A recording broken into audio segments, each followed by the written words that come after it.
Hello guys, welcome back to my channel. आज हम बात करेंगे क्रिएटिन के बारे में। क्रिएटिन यूजुअली एथलीट्स यूज़ करते हैं स्प्रिंट, रनिंग और रेसलिंग में। रिसेंटली मैंने जिम जॉइन किया था, तो मतलब मैंने वहाँ देखा कि बहुत सारे लोग क्रिएटिन ले रहे हैं। मतलब हर एक बंदा ले रहा है almost. Creatine as a pre workout लेते हैं वो लोग। क्रिएटिन लेने का मैंने भी सोचा था, लेकिन मुझे इसके बारे में कुछ पता नहीं था, क्योंकि मुझे लग रहा था ये यूजुअली मतलब केमिकली ड्रिवन होगा, तो इसका लेने के फ़ायदे या नुकसान क्या हैं। और मैंने इसके बारे में कुछ रिसर्च की थी, वो मैं आज आपको ही बताऊंगा कि मतलब इसके फ़ायदे नुकसान क्या हैं, क्रिएटिन क्या करता है जाके हमारी बॉडी में, और ये कैसे बनता है, किस चीज़ से कंपोज होता है ये। तो देखो, बेसिक सी चीज़ है। तो क्रिएटिन एक नाइट्रोजनस ऑर्गेनिक एसिड है। इसका नाम थोड़ा सा खतरनाक लग रहा होगा आपको, लेकिन ये हमारी बॉडी में बाय डिफ़ॉल्ट बनता है।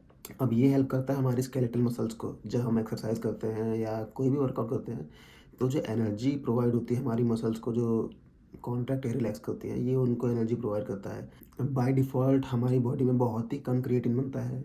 अब होता है क्या, मान लीजिए आप कोई वर्कआउट कर रहे हो, तो मतलब जो थोड़ा बहुत क्रिएटिन होता है वो बहुत जल्दी यूज़ हो जाता है जब आप एक्सरसाइज करते हैं, और फिर आपको फटीग सा महसूस होने लगता है। लेकिन अगर आप क्रिएटिन एज अ सप्लीमेंट लेते हैं प्री वर्कआउट में, तो वो जो एक्स्ट्रा क्रिएटिन आपकी मसल्स में जाता है ना, वो एक कंटिन्यूस सप्लाई ऑफ एनर्जी देता है आपकी मसल्स को, ताकि आप और लॉन्गर ड्यूरेशन के लिए आप एक्सरसाइज कर पाएँ।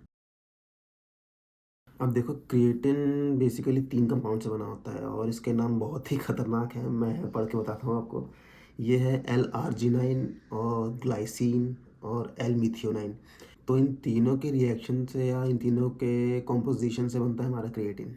अब देखो, क्रिएटिन हमारा टोटल जो बॉडी का ब्लड होता है उसका 1% होता है। बाकी तो आरबीसी, डब्ल्यूबीसी और वो सब चीज़ें होती हैं, लेकिन क्रिएटिन उसमें से 1% होता है।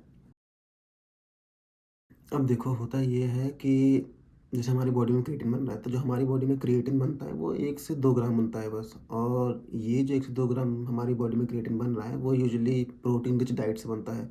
जैसे हमारा रेड मीट हो गया, सी फूड हो गया या काऊ मिल्क हो गया। तो वेजिटेरियंस के लिए ये थोड़ा गलत हो जाता है मुझे लगता है, क्योंकि वेज में यूजुअली आपको मिल्क बचा या एग से थोड़ा बहुत मिल जाता है, वरना ऐसे नहीं मिलता है वो आपको डाइट से। तो जो नॉन-वेज वाले हैं उनके लिए फ़ायदा है, उनको काफ़ी मतलब क्रिएटिन का सप्लीमेंट मिल जाता है अगर वो रेगुलर बेसिस पे मीट कंज़्यूम कर रहे हैं तो। अब देखो, 1 से 2 ग्राम तो हो गया हमारा, क्या कहते हैं, जो फूड से मिल रहा है। और जो बाकी का क्रिएटिन है वो हमारी बॉडी में मतलब जो अमीनो एसिड्स होते हैं, स्पेशली लिवर, किडनीज़ या पैनक्रियाज़ में अमीनो एसिड्स होते हैं, वो उनसे मतलब हमारा बॉडी ड्राइव करती है। जो हमारा क्रिएटिन बॉडी में बन रहा है, मतलब बाय डिफ़ॉल्ट बन रहा है, उसका 95% जो होता है वो हमारे स्केलेटल मसल्स को जाता है, कि जब हम वर्कआउट कर रहे हैं तो वो उसमें यूज़ हो जाता है। और जो बचा हुआ 5% है वो हमारे ब्रेन में आता है। अब ब्रेन में जाने का भी देखो, क्रिएटिन के बहुत सारे फ़ायदे हैं। मतलब शॉर्ट टर्म बेनिफिट्स तो बहुत सारे हैं, और लॉन्ग टर्म का मतलब एज़ सच कोई अभी प्रूव नहीं हुआ है कि उसके बेनिफिट्स या साइड इफ़ेक्ट्स क्या हैं। और शॉर्ट टर्म में इसके साइड इफ़ेक्ट्स एज़ सच कुछ है नहीं। तो बेनिफिट्स ब्रेन में जो हमारा 5% जाता है, ये 5% ही हमारी मेमोरी को एनहांस करता है। देखिए, क्रिएटिन जब हमारी ब्रेन में आता है, तो भी ये फ़ायदा करता है हमारी मेमोरी को एनहांस करने में। तो क्रिएटिन सिर्फ़ हमारा मतलब फ़िज़िकल एक्टिविटी को नहीं, मतलब वो हेल्प करता है, ये स्पेशली हमारा थिंकिंग एबिलिटी को भी एनहांस कर देता है।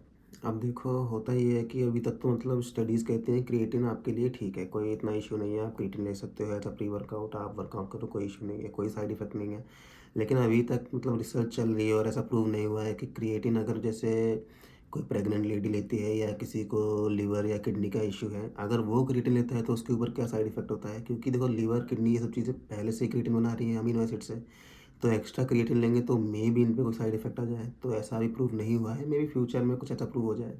हाँ, देखो, क्रिएटिन का बहुत अच्छा बेनिफिट ब्रेन पे भी होता है। अब सिर्फ़ ब्रेन पे बेनिफिट होने के लिए क्रिएटिन लेना शुरू नहीं करना है, क्योंकि वो तो एक बहुत ही छोटा पार्ट है। बेसिक पार्ट तो मतलब मेजॉरिटी ऑफ जो पार्ट है वो हमारे स्केलेटल मसल्स को इम्प्रूव करने का काम आता है। क्रिएटिन हमारा शॉर्ट टर्म मेमोरी को बढ़ा देता है, रीज़निंग एबिलिटी को बढ़ा देता है, और न्यूरो प्रोटेक्शन में काम आता है। तो इसका मतलब ये नहीं है कि आप लोग एग्ज़ाम देने से पहले क्रिएटिन लेके जाएँ। प्लीज़ ऐसा मत करना।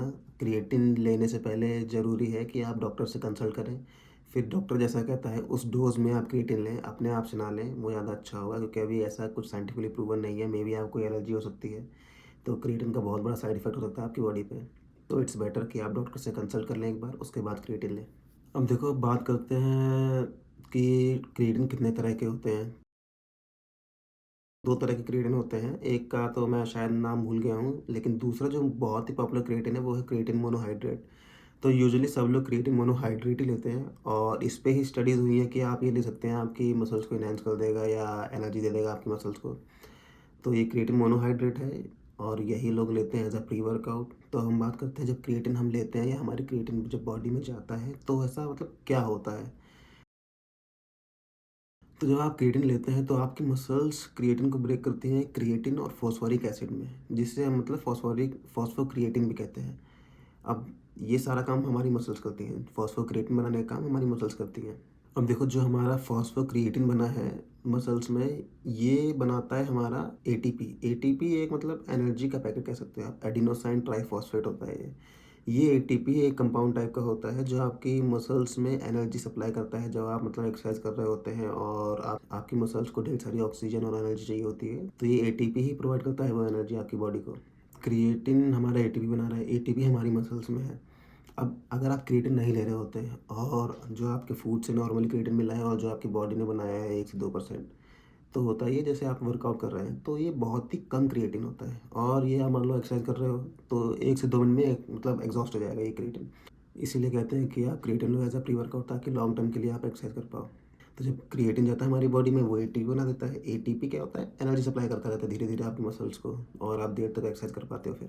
अब देखो क्रिएटिन हमारा चला गया बॉडी में, उसने बना दिया एटीपी, हमको मिल रही है एनर्जी। लेकिन अब होता क्या है ना, क्रिएटिन मतलब वाटर को बहुत ज़्यादा बाइंड करता है मसल्स में। अब जैसे क्रिएटिन आपकी मसल्स में गया है, अब जब आप क्रिएटिन लेते हैं ना, एक चीज़ और है, आपको प्यास बहुत लगती है और आप पानी बहुत ज़्यादा पीते हैं। जब पानी आप पिएँगे तो वो क्रिएटिन आपकी मसल्स में पानी को होल्ड कर लेता है और आपकी मसल्स में मतलब पानी एक तरह से उसका कंटेंट बढ़ने लगता है, जो हम वाटर वेट कहते हैं। बॉडी का वाटर वेट मैंने अपनी दूसरी वीडियो में बताया था ना, ये वही है, वाटर को होल्ड कर रहा है, जिससे जब मसल्स में आपकी वाटर रिटेन हो रहा है, तो क्या कहते हैं, आपका जो मसल मास है वो बढ़ जाता है और आपको देखने में भी लगेगा कि हाँ, थोड़ा-सा मतलब वो आपका मास बढ़ रहा है या आप थोड़ा-सा फूल रहे हैं, वैसा चीज़ आ जाती है। तो बेसिकली वो कुछ नहीं है, मतलब वो मसल नहीं है, एक्चुअल फाइबर नहीं है, वो आपका जो बस वाटर है, वाटर कंटेंट जो आपका मसल में है, वो बढ़ रहा है, तो आप वैसा अपीयरेंस आ रहा है आपका। और देखिए बाय डिफ़ॉल्ट भी मतलब ये कोई गलत चीज़ नहीं है कि आपकी बॉडी में ढेर सारा पानी घुस गया है या वो बहुत ही गलत हो रहा है कुछ, ऐसा कुछ भी नहीं है। वो वाटर आपकी बॉडी में वाटर वेट बढ़ रहा है, वो अच्छा ही होता है आपकी बॉडी के लिए।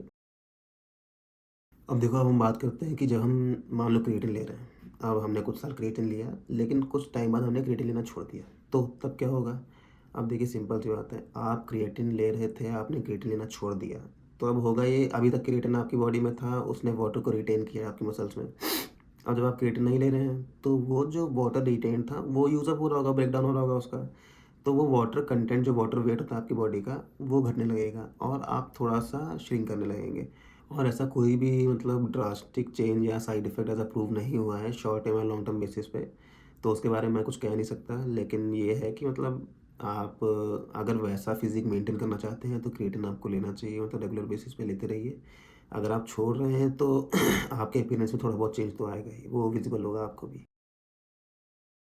तो भैया चलो अब बात करते हैं डोसेज के बारे में। देखो, अब मैंने बोल दिया कि यार ये फ़ायदा, इसका मतलब ये नहीं है कि आप भर के पूरा डब्बा क्रिएटिन खा जाएँ। ठीक है, आपको क्रिएटिन अगर लेना शुरू करना है तो पहले डॉक्टर से बात कर लीजिए, उसके बाद क्रिएटिन लेना। अपने आप से क्रिएटिन मत लेना, ये मेरी रिक्वेस्ट है, ऐसा मत करिए। जो नॉर्मल पर्सन होता है, जैसे जो कोई जिम कर रहा है, तो वो यूजुअली मतलब दिन भर में 20 ग्राम क्रिएटिन लेता है और ये 20 ग्राम क्रिएटिन पार्ट्स में लेता है, एक साथ नहीं लेता है, क्योंकि प्यास बहुत लगती है, गला सूखता है आपका, तो मतलब आप एक साथ तो पानी पी नहीं सकते हैं, तो मतलब 4 हिस्से में 5-5 ग्राम करके वो क्रिएटिन पूरे दिन में लेता है। मैंने ये भी पढ़ा है कि अगर आप क्रिएटिन नहीं लेना चाहते हैं, तो आपको कैसे मिल सकता है वो एनर्जी या वो सब चीज़ें, मतलब प्रोटीन और एनर्जी कैसे मिलेगी आपको। क्रिएटिन अगर आप नहीं लेते हैं, तो देखिए ड्राई फ्रूट्स खाइए और सी फूड खाइए अच्छे से। तो मुझे लगता नहीं है कि क्रिएटिन या प्रोटीन की आपको बाहर से ज़रूरत पड़ेगी।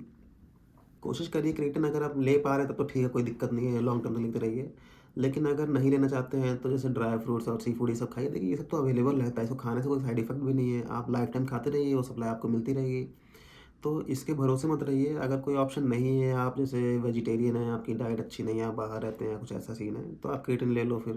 थोड़ा सोच समझ के लेना, डॉक्टर से बात कर लेना एक बार, उसके बाद क्रिएटिन लेना। तो ये था हमारा क्रिएटिन के बारे में, और कोई टॉपिक के बारे में आपको जानना हो तो आप नीचे कमेंट में मुझे बता देना, मैं उसके बारे में थोड़ा रिसर्च करके आपको बता दूँगा। और वीडियो अच्छा लगा हो तो like, share, subscribe please subscribe करिए, मोटिवेशन मिलता है और वीडियोज़ बनाने का। Thank you, bye bye.